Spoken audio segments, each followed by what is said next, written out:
नमस्कार साथियों, चंद्रा एकेडमी की इस ऑनलाइन प्लेटफॉर्म में आप सभी का हार्दिक स्वागत है। आशा करता हूं आप लोग मस्त होंगे, स्वस्थ होंगे, अपनी तैयारी को बेहतर ढंग से कर रहे होंगे। आज मैं आप लोग के लिए इस वीडियो के माध्यम से अगस्त मंथ और सितंबर माह की अभी तक की जितने भी टॉप मोस्ट करंट अफेयर्स जो आने वाले एग्जाम में आ सकते हैं, वो सब मैं इस वीडियो के माध्यम से आपको बताऊंगा। तो आप सभी इस वीडियो में अंतिम तक बने रहिएगा, क्योंकि आप सभी को पता है कि अभी हर एक वीकली या फिर मंथली देखा जाए तो कोई ना कोई एग्जाम हो ही रहा है। तो उन सब के लिए यह वीडियो अति महत्वपूर्ण है। तो चलो आइए हम आज के क्लास का आगाज करते हैं। हमारा आज का जो फर्स्ट टॉपिक है वो है पेरिस पैरा ओलंपिक 2024। ठीक है, देखो अभी कुछ दिन पहले ओलंपिक हुआ है, पेरिस में ही हुआ है। ठीक है, अब ये जो ओलंपिक है पैरा मतलब विकलांग लोगों के द्वारा जितने भी प्रतिभागी जो है यहाँ पर भाग लिए थे उसके बारे में डिटेल है। इस बार इस प्रतियोगिता में भारत की ओर से जितने भी पार्टिसिपेट भाग लिए थे सबका जबरदस्त परफॉर्मेंस है। तो चलो आइए हम लोग अभी इसके बारे में डिटेल जानते हैं। देखो ये जो आयोजन स्थल वही पेरिस फ्रांस में ही हुआ है, जो ओलंपिक हुआ था सेम वहीं पर।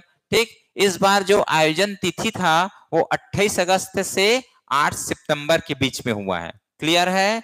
और ये जो पैरा ओलंपिक है उसके शुभंकर शुभंकर क्या है जी? मॉस्कट ओलंपिक फ्रिज है। ठीक है, और वो वाले ओलंपिक का क्या था? फ्रिज था। इसका ध्येय वाक्य क्या है? देखिए, गेम्स वाइड ओपन इसका क्या है? ध्येय वाक्य है। क्लियर है। ठीक, अब इस पैरा ओलंपिक में भारत की ओर से ये क्वेश्चन बनता है, जो उद्घाटन हुआ है, ठीक है, ओपनिंग सेरेमनी में सुमित अंतिल जी और भाग्यश्री ये दोनों क्या थे? ध्वजवाहक थे। और समापन में भारत की ओर से ध्वजवाहक कौन थे? हरविंदर सिंह और प्रीति पाल, ये दोनों थे। ठीक है, अब हम लोग ये जो प्रतियोगिता हो उसमें पदक तालिका देख लेते हैं। इसमें भारत के स्थान कौन सा है वो इंपॉर्टेंट है। ठीक है, प्रथम में है चीन को कितना मेडल प्राप्त हुआ है जी? 220 मेडल चीन को प्राप्त हुआ है। ठीक, ब्रिटेन को कितना? 124। अमेरिका कितना? 105। तो फर्स्ट सेकंड थर्ड ये नाम याद रखना है। चीन फर्स्ट, ब्रिटेन सेकंड, तीसरा अमेरिका। और भारत के स्थान कौन सा है? 18वें क्रम में है। इस बार कौन से क्रम है जी? भारत का 18वां क्रम है, ध्यान रखना है। ठीक है, 18वां क्रम में भारत का स्थान है। ठीक, जिसमें से 7 गोल्ड है और सिल्वर कितना है? सिल्वर है आपका 9 सिल्वर हो गया। फिर आपका ब्रॉन्ज जो है 13। टोटल कितने हैं? 29 पदक भारत को प्राप्त हुआ है। ठीक है, चलो आगे बढ़ते हैं। अब भारत के जो 7 खिलाड़ी हैं जिन्होंने गोल्ड प्राप्त किए हैं उनके बारे में जान लेते हैं।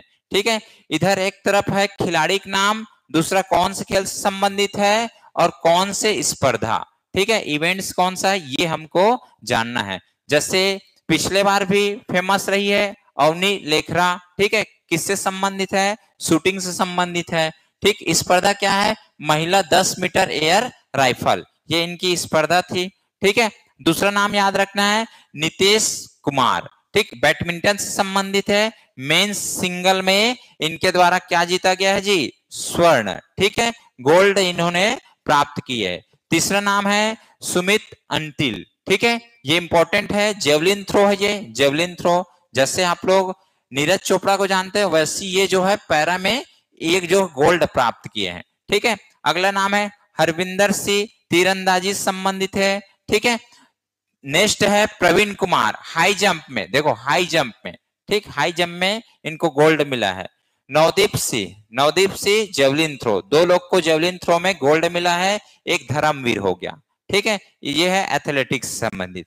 पुरुष क्लब थ्रो। ठीक, तो ये 7 नाम आपको याद रहना चाहिए क्योंकि इससे क्वेश्चन आ सकता है, श्योर है। ठीक है, चलो आगे बढ़ते हैं हम लोग।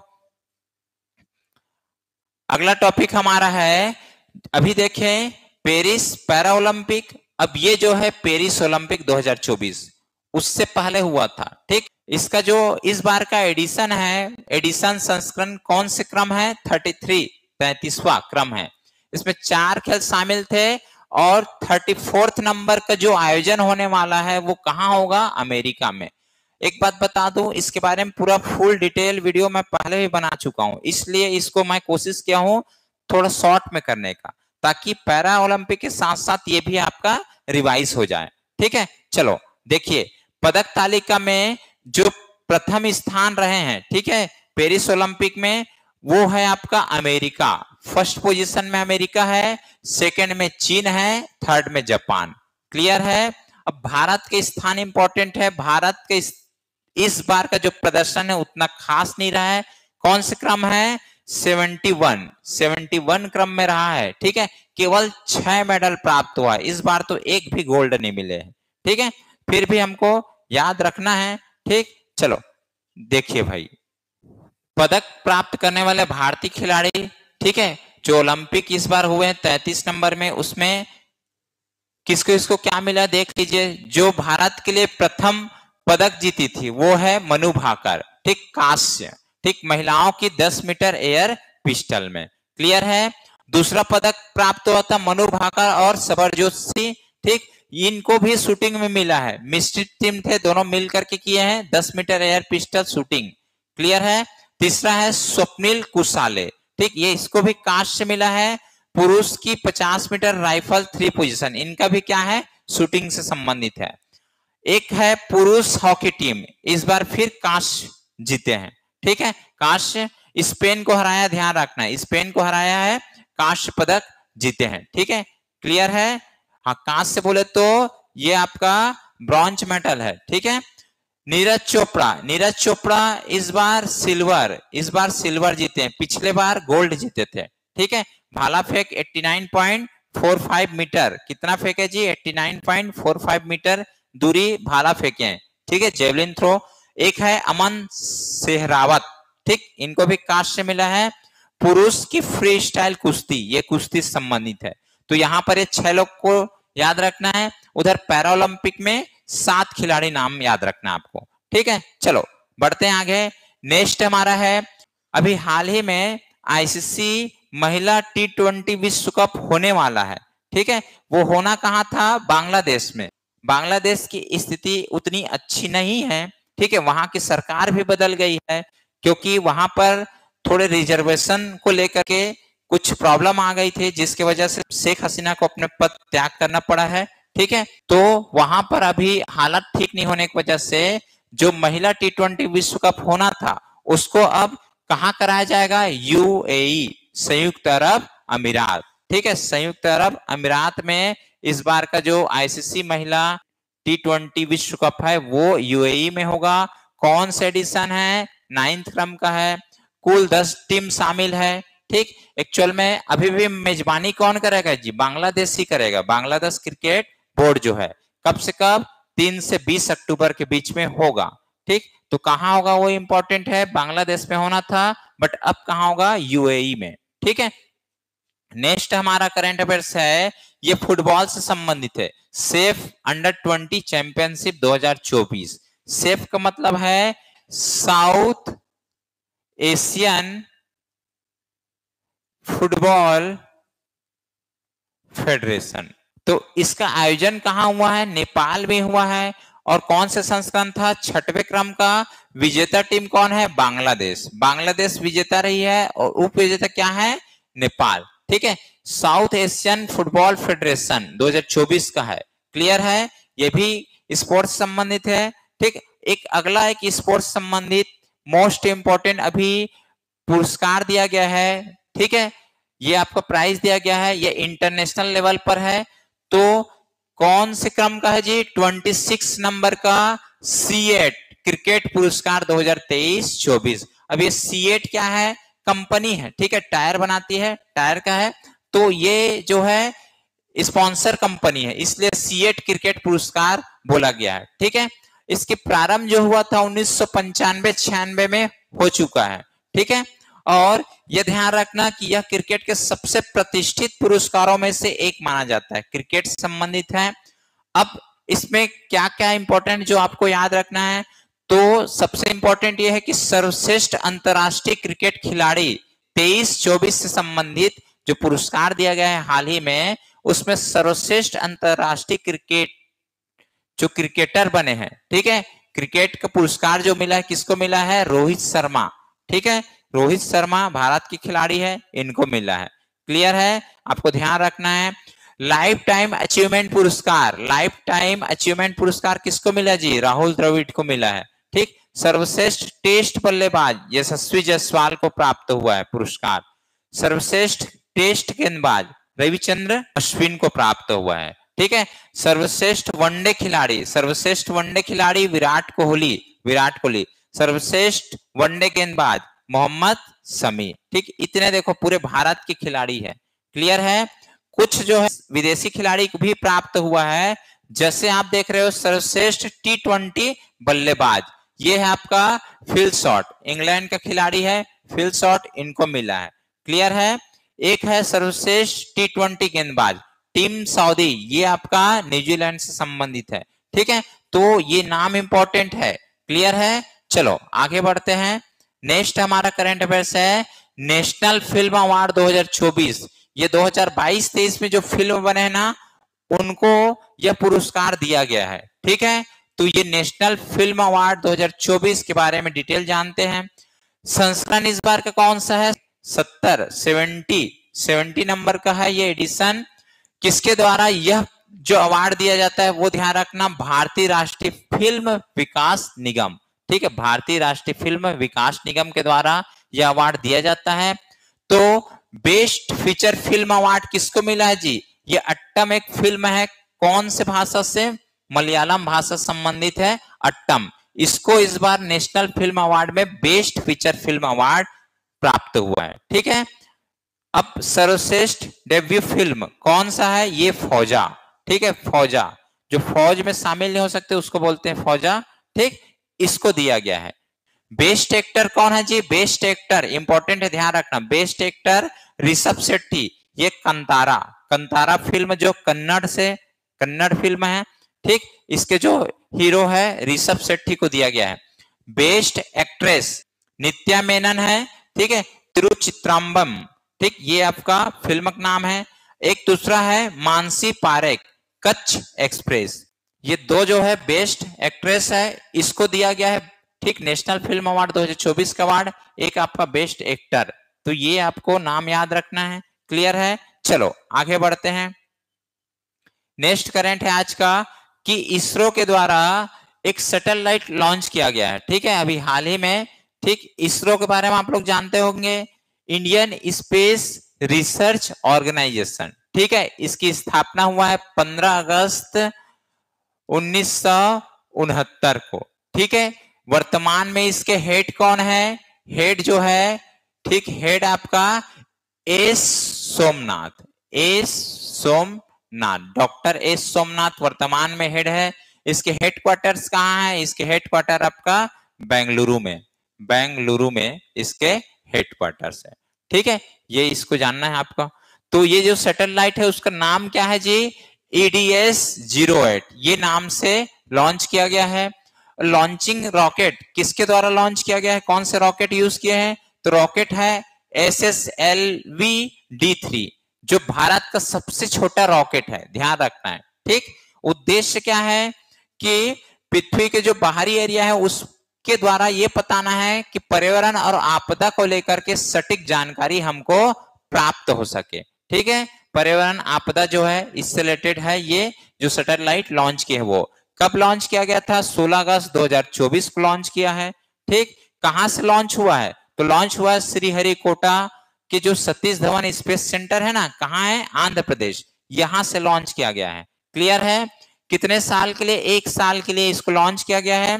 विशेष की बात करेंगे तो पृथ्वी की कक्षा से बाहर जो करीब 475 किलोमीटर ऊपर जो एरिया है ना, वहां पर इसको स्थापित किया गया है, ठीक है, ताकि हमको पर्यावरण और आपदा से संबंधित सटीक जानकारी मिल सके। क्लियर है? ठीक, चलो आगे बढ़ते हैं। नेक्स्ट है इसरो से संबंधित है। इसरो ने अंतरराष्ट्रीय अंतरिक्ष स्टेशन के आगामी मिशन के लिए गगन यात्री की नियुक्त किया गया है, ठीक है। आने वाले जो अंतरराष्ट्रीय अंतरिक्ष स्टेशन है, ठीक, जो भारत और अमेरिका दोनों मिलकर के यह जो है आपका जो मिशन है उसको स्टार्ट करेंगे। ठीक है, किसके द्वारा? भारत और अमेरिका के द्वारा। तो इसमें दो नाम पहले से तय कर दिया है। ठीक है, एक है आपका शुभांशु शुक्ला जी है और दूसरा है प्रशांत बालकृष्णन नायर जी। ठीक, तो ये दोनों नाम याद रखना है। अंतरराष्ट्रीय अंतरिक्ष स्टेशन मिशन, मिशन का क्या नाम है? अंतरराष्ट्रीय अंतरिक्ष स्टेशन मिशन का नाम है। क्लियर है? ठीक, चलो आगे देखते हैं। अगला आज का टॉपिक है देश का पहला अनाज एटीएम। जैसे आप लोगों को पता होगा सार्वजनिक वितरण प्रणाली जो है पीडीएस जिसको बोलते हैं, जो फ्री में चावल वगैरह मिलता है जी, ठीक है, सोसाइटी से। देश के अंदर एकमात्र राज्य जो अभी प्रारंभ किया है वो राज्य है ओडिशा। देश का पहला अनाज एटीएम लॉन्च हुआ है, अनाज वितरण मशीन जिसको बोलेंगे। कहां पर पहला है ये ध्यान रखना? ओडिशा, ओडिशा भुवनेश्वर।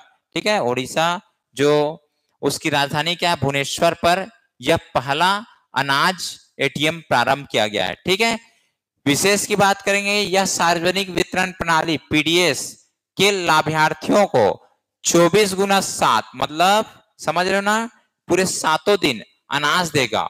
और यह मशीन जो है 5 मिनट में 50 किलोग्राम अनाज बांट सकती है। ठीक, इस टाइप से है। क्लियर है?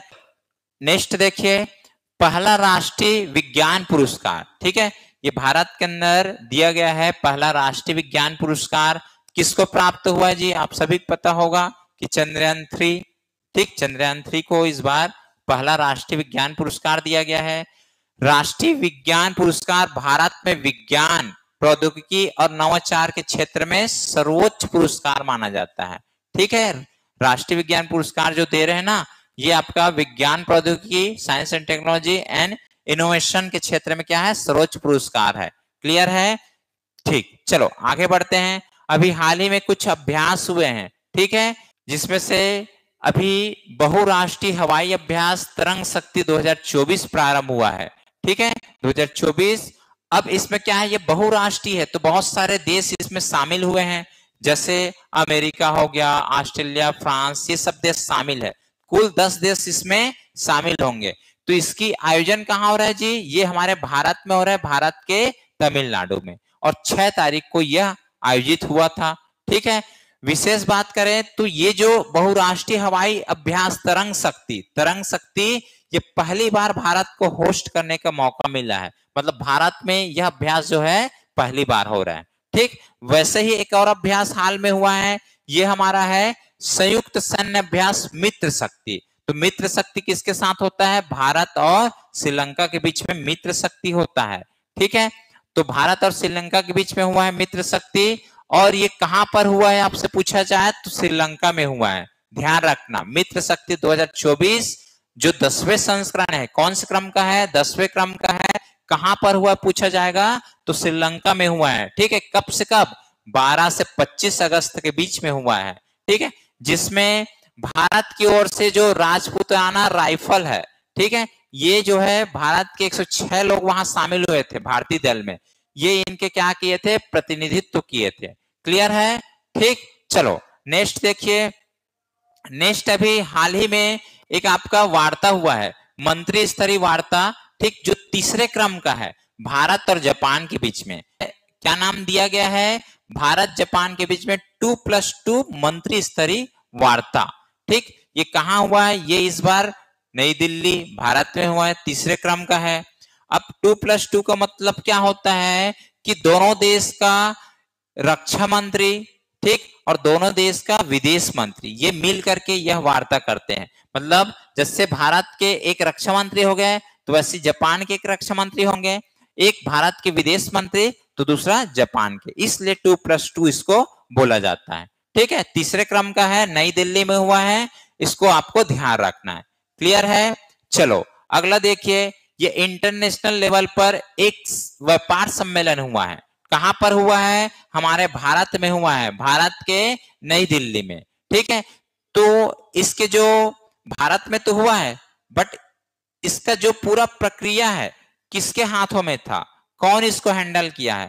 तो हैंडल किया है इसमें, ये ध्यान रखना है आपको, आपका CII, CII confederation Indian industry, ठीक है, इनके द्वारा भारत अफ्रीका व्यापार सम्मेलन 2024 हुआ है, ठीक है, ये आपका होस्ट किया है। क्लियर है? ठीक, ये कौन से संस्करण है जी? 19वें नंबर का संस्करण है। 19वें नंबर का कहां पर? नई दिल्ली में। कहां पर आयोजित हुआ है? नई दिल्ली में। 20 से 22 अगस्त के बीच में यह जो व्यापार मेला था वो नई दिल्ली में आयोजित हुआ है। इसमें 65 देश शामिल थे, ठीक है, कितने देश? 65 देश। जो इस कार्यक्रम के उद्घाटन करता थे वो जगदीप धनखड़ जी थे, ठीक है, जगदीप धनखड़ जी जो हमारे वर्तमान में भारत के उपराष्ट्रपति हैं। इसमें PM भी आए थे, ध्यान रखना है, ठीक है। थीम, इसका मेन थीम क्या है? एक भविष्य का निर्माण, ठीक है, एक भविष्य का निर्माण। तो आपसे पूछा जाएगा भारत अफ्रीका व्यापार सम्मेलन 2024 कहां पर आयोजित हुआ है? तो कहां पर? भारत की नई दिल्ली पर। कौन सा संस्करण? 19वें क्रम का, ठीक।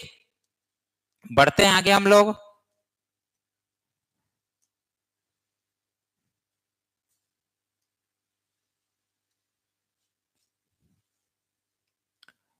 नेक्स्ट है हमारा, हाल ही में अभी रामसर स्थलों की सूची में फिर से भारत के 3 स्थलों को शामिल किया गया है। ये रामसर स्थल क्या है?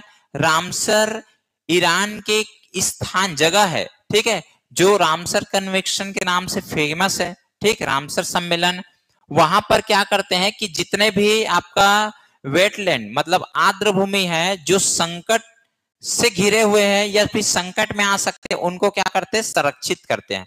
तो इसी में अभी 3 भारत से स्थल को शामिल किया गया है। अब टोटल भारत में 85 रामसर स्थल हो चुके हैं। क्लियर है? तो 3 कौन कौन से है जी? बहुत अच्छा जगह ये।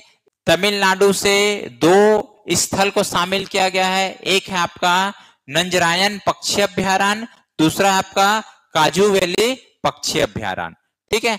और एक मध्य प्रदेश से है तवा जलाशय, ठीक, तवा जलाशय, ये आप देख सकते हो यहाँ पर, ये आपको लगा हुआ है फोटो।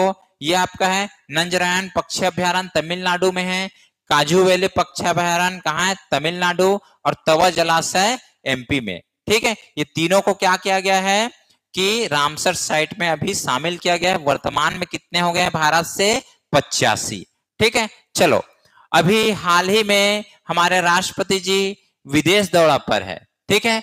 तो विदेश दौरा में है तो वहां पर उस देश का सर्वोच्च सम्मान उनको प्राप्त हुआ है। तो एक देश आपका है तिमोर लिस्टे और दूसरा है फिजी। तो जो तिमोर लिस्टे देश है, यहां जो पुरस्कार प्राप्त हो उसका नाम है grand collar of the order of Timor Leste पुरस्कार 2024। इसी नाम से यह पुरस्कार हमारे राष्ट्रपति जी द्रौपदी मुर्मू जी को इस बार दिया गया है। ये भारत के 15वें राष्ट्रपति हैं, इनको प्राप्त हुआ है, ठीक है। कौन से देश से? तिमोर लिस्टे, ठीक। वैसी फिजी देश से भी प्राप्त हुआ है companion of the order of Fiji, ठीक। ये किसको प्राप्त हुआ? द्रौपदी मुर्मू जी को प्राप्त हुआ है। 2 देश का इस बार सर्वोच्च सम्मान प्राप्त हो गया है, ठीक। ये दोनों आपको ध्यान रखना है। एक है आपका तिमोर लिस्टे से है और दूसरा फिजी, अभी विदेश यात्रा में गई हुई थी तब इनको प्राप्त हुआ है, ठीक है। देखो अगला आपका MS स्वामीनाथन पर्यावरण संरक्षण पुरस्कार 2024। आपको पता होगा कि हाल ही में भी भारत रत्न प्राप्त हुआ है किसको? MS स्वामीनाथन जी को 2024 का, ठीक। तो इनके नाम पर पर्यावरण संरक्षण पुरस्कार दिया जा रहा है। और MS स्वामीनाथन जी को भारत का क्या बोलते हैं जी? हरित क्रांति का जनक, ठीक है। तो इस बार जो है किसको प्राप्त हुआ है यह पुरस्कार? ये प्राप्त हुआ है अनंत दर्शन शंकर जी को, ठीक है। किसके द्वारा दिया गया है? रोटरी क्लब ऑफ मद्रास के द्वारा दिया गया है। इनका योगदान क्या है? ये जंगली औषधि पौधों का क्या करता है? संरक्षण करता है, सेव करता है, बचाता है। इसलिए इसको इस बार का MS स्वामीनाथन पर्यावरण संरक्षण पुरस्कार दिया गया है, ठीक है। चलो बढ़ते आगे। भारत में पहला संविधान संग्रहालय बनाया गया है, ठीक है। भारत इंडिया में पहला संविधान संग्रहालय बनाया गया है। कहां पर बनाया गया है जी? ये हरियाणा में बनाया गया है। और इसका उद्घाटन जो होगा शुभारंभ कब होगा? 26 नवंबर 2024 को, क्योंकि 26 नवंबर को प्रत्येक साल हम लोग संविधान दिवस के रूप में मनाते हैं। तो भारत में पहला संविधान संग्रहालय कहां पर है? हरियाणा में। ठीक है, चलो नेक्स्ट देखो, बहुत इंपॉर्टेंट ये अपना नेक्स्ट करंट है। देखो, भारत के बाहर जो है भगवान हनुमान जी का प्रतिमा स्थापित किया गया है। कितना फीट? 90 फीट। ठीक है, भगवान हनुमान जी का 90 फीट ऊंची कांस्य प्रतिमा का अनावरण किया गया है। कहां? भारत के बाहर। ठीक, कहां पर? USA Houston. ठीक है, ये आपका शहर है, वहां पर यूएसए, ठीक, आपका अमेरिका में हनुमान जी की प्रतिमा स्थापित किया गया है। और कहां पर? अष्टलक्ष्मी मंदिर में स्थित है, ये भी आपका हिंदू मंदिर, वहीं पर स्थापित किया गया है। इस प्रतिमा का नाम दिया गया है स्पेशली स्टेच्यू ऑफ यूनियन। ठीक, स्टेच्यू ऑफ यूनियन। ठीक, विशेष की बात करें तो यूएसए की यह तीसरी सबसे बड़ी मंदिर है। ठीक, और यहाँ पर जो आयोजन करता थे उनके द्वारा यह बोला गया है कि मूर्ति को निस्वार्थ भक्ति और एकता का प्रतीक बताया गया है। क्लियर है?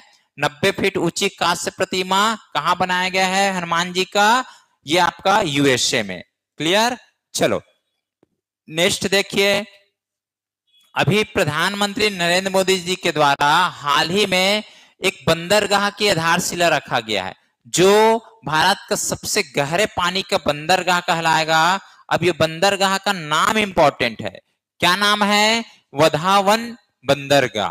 ठीक, ये कहां पर है? महाराष्ट्र, पालघर, महाराष्ट्र में यह बंदरगाह आधारशिला रखी गई है। ठीक, याद रखना है, नाम ही इंपॉर्टेंट है और स्थान। ठीक, विशेष की बात करेंगे, यह बंदरगाह मध्य एशिया और रूस के साथ भारत के संबंध को और बेटर करने के लिए, सुधार करने के लिए यह बंदरगाह का निर्माण किया गया है। इससे हमको बहुत फायदा होने वाला है। ठीक, यह भारत का सबसे गहरे पानी का बंदरगाह है। ठीक, भारत का सबसे गहरे पानी का बंदरगाह ये। चलो अगला देखें। अब इस बार इस मंथ में देखा जाए तो भारत में बहुत सारे अलग अलग आपके संस्था है। ठीक है, कुछ संवैधानिक संस्था है, वहां पर वहां के जो मुखिया है, ठीक है, जैसे आपका डायरेक्टर हो गया, इस टाइप से बहुत सारे नियुक्ति हुई है। तो ये नियुक्ति के बारे में देख लेते हैं, इंपॉर्टेंट है, ऐसा क्वेश्चन आपको एग्जाम में देखने मिलता है। जैसे केंद्र सरकार के द्वारा कैबिनेट सचिव बनाया गया है। केंद्र सरकार के द्वारा कैबिनेट सचिव बनाया गया है। किसको बनाया गया है? टीवी सोमनाथ। ठीक है, टीवी सोमनाथ जी को इस बार केंद्र सरकार के कैबिनेट सचिव बनाया गया है। किसके स्थान पर आया है? राजीव गौबा। ठीक, राजीव गौबा, और इनके कार्यकाल कितने हैं? 2 वर्ष के लिए है, 2 वर्ष के लिए। ठीक, तो नाम याद रखना है, कैबिनेट सचिव वर्तमान में कौन है? टीवी सोमनाथ। ठीक, अगला एक संस्था है बीएसएफ, बॉर्डर सिक्योरिटी फोर्स। ठीक है, सीमा सुरक्षा बल के महानिदेशक बनाया गया है। ठीक है, किसको? दलजीत सिंह चौधरी जी को बनाया गया है। क्लियर है? बीएसएफ का स्थापना जो हुआ था 1965 में। ठीक, इसका कार्य क्या होता है? पाकिस्तान और बांग्लादेश की सीमा पर तैनात सेना, ठीक है, इनको देखरेख करना है और इसको पूरा मैनेज करना है। ठीक, चलो आगे देखते हैं। नेक्स्ट है आपका सीआईएसएफ, केंद्रीय औद्योगिक सुरक्षा बल। ठीक है, सेंट्रल इंडस्ट्रियल सिक्योरिटी फोर्स के महानिदेशक बनाया गया है आरएस भट्टी जी को। आरएस भट्टी। ठीक, किसके स्थान पर ये आए हैं? स्थान की बात करेंगे तो नीता सिंह, नीता सिंह जो भारत की पहली महिला सीआईएसएफ रही है, उनके स्थान पर आए हैं। क्लियर है? अब ये जो सीआईएसएफ में जितने भी जवान होते हैं उनका कार्य क्या होता है? भारत में जितने भी महारत्न कंपनी है, नवरत्न कंपनी है, या यूनेस्को के जो साइट्स है भारत के अंदर, इन सब का क्या करना है? सुरक्षा करना है। ठीक है, रक्षा करना है, ये इनका उद्देश्य रहता है। क्लियर है? बिहार कैडर के आईपीएस 1996 बैच के हैं कौन? आपका आरएस भट्टी जी। ठीक, चलो नेक्स्ट देखिए। नेक्स्ट यहाँ पर है आपका कि संघ लोक सेवा आयोग यूपीएससी के वर्तमान में नए अध्यक्ष बनाए गए हैं। ठीक है, कौन है? प्रीति सूदन जी। प्रीति सूदन जी को यूपीएससी के चेयरमैन बनाया गया है। पदभार 1 अगस्त से संभाली है ये। ठीक किसके स्थान पर ये आई है, मनोज सोनी जी के। ठीक, विशेष की बात करेंगे तो 1983 बैच के आईपीएस ऑफिसर है। ठीक है, देखो यूपीएससी की बात करेंगे तो ये आपका संविधान के भाग 15 में जो अनुच्छेद है 315 से लेकर के 323 तक, जिसमें 315 में बोला गया है कि जो हमारे केंद्र में क्या होगा जी, संघ में एक यूपीएससी रहेगा। नेक्स्ट हमारा कि ईडी के नए डायरेक्टर बनाया गया है। ठीक है, ये डायरेक्टर का नाम क्या है, राहुल नवीन। डायरेक्टर का नाम क्या है, ईडी के नए डायरेक्टर है राहुल नवीन जी को बनाया गया। ये भी 1993 बैच के आईपीएस अधिकारी है। इनका कार्यकाल 2 साल तक है। किसके स्थान पर आए जी, संजय कुमार मिश्रा जी के स्थान पर। मैं बताया ना, इस बार बहुत सारे संस्था का आपके नए चेयरमैन बनाए गए हैं। ठीक, चलो नेक्स्ट देखिए, अभी हाल ही में रेलवे बोर्ड के अध्यक्ष एवं सीईओ, ठीक, इसकी नियुक्ति किया गया है। जो किसके स्थान पर आए हैं, नाम क्या पहले वो जान लो, सतीश कुमार अब रेलवे बोर्ड के क्या रहेंगे, चेयरमैन रहेंगे। जो जया वर्मा सी, ठीक है, ये जो आपका रेलवे बोर्ड के पहली महिला अध्यक्ष थी, उनके जगह में अब सतीश कुमार आए हैं। इनका कार्यकाल चालू हो चुका है 1 सितंबर से 2024 से स्टार्ट हुआ है, अब कंटिन्यू रहेगा। ठीक है, अगला देखते हैं हम लोग। अगला है राष्ट्रीय सुरक्षा guard, NSG, national security guard के महानिदेशक किसको बनाया गया है, श्रीनिवासन जी को। किसके स्थान पर आए हैं ये आए हैं नलिन प्रभात जी के। ठीक है, तो एनएसजी के वर्तमान अध्यक्ष कौन है, श्रीनिवासन। नेक्स्ट देखो, नेक्स्ट आपका है लोक लेखा समिति, पब्लिक अकाउंट कमिटी के नए अध्यक्ष। ये लोक लेखा समिति आप लोग जानते होंगे। ठीक, लोक लेखा समिति, इसमें क्या है कि टोटल जो है सदस्य होते हैं, इसमें 22 सदस्य होते हैं। और इनका कार्य क्या होता है, जितने भी सरकारी खजाने हैं, पैसा का लेन देन, उन सब का हिसाब किताब रखना इनका काम है। ठीक है, इसमें 22 सदस्य होते हैं, जिसमें से 15 जो है लोकसभा से सदस्य होते हैं और 7 जो है राज्यसभा से सदस्य होते हैं। यहाँ पर जो सदस्य होंगे वो किसी प्रकार से कोई भी मंत्री नहीं होते हैं। जो सांसद वगैरह है उन लोग को यहाँ पर शामिल करते हैं। और इसके जो अध्यक्ष होते हैं, ये अध्यक्ष हमेशा क्या होते हैं, विपक्ष के सदस्य होते हैं। तो ये जो कांग्रेस के सांसद है केसी वेणुगोपाल, बढ़ते हैं आगे। नेक्स्ट है भारत के जो वर्तमान गृह सचिव की नियुक्ति किया गया भारत में। ठीक है, ये केंद्र सरकार के ऊपर डिपेंड रहता है, क्लियर है। तो गोविंद मोहन को भारत के नए गृह सचिव बनाया गया है। ठीक है, अगला देखो, भारत के रक्षा सचिव किसे बनाया जी, ये है आपका राजेश कुमार को रक्षा सचिव, ठीक है, डिफेंस सेक्रेटरी बनाया गया है। किसको, राजेश कुमार को। ये हमारा आज का जो अगस्त मंथ का करंट अफेयर्स था, साथ में कुछ सितंबर का भी जुड़ा हुआ है, ये समाप्त होता है। ठीक, वीडियो अच्छा लगे तो लाइक जरूर करें, शेयर, साथ में कमेंट और हमारे चैनल को सब्सक्राइब जरूर करें। ठीक, मिलेंगे हम लोग अगले वीडियो में। मैं अगला वीडियो छत्तीसगढ़ से संबंधित लाऊंगा, तो आप लोग यह वीडियो को देखने के बाद नोट करके जरूर रखिएगा। ठीक है, मिलते हैं हम लोग अगले वीडियो में। तब तक के लिए जय हिंद, जय भारत, जय छत्तीसगढ़। Thank you.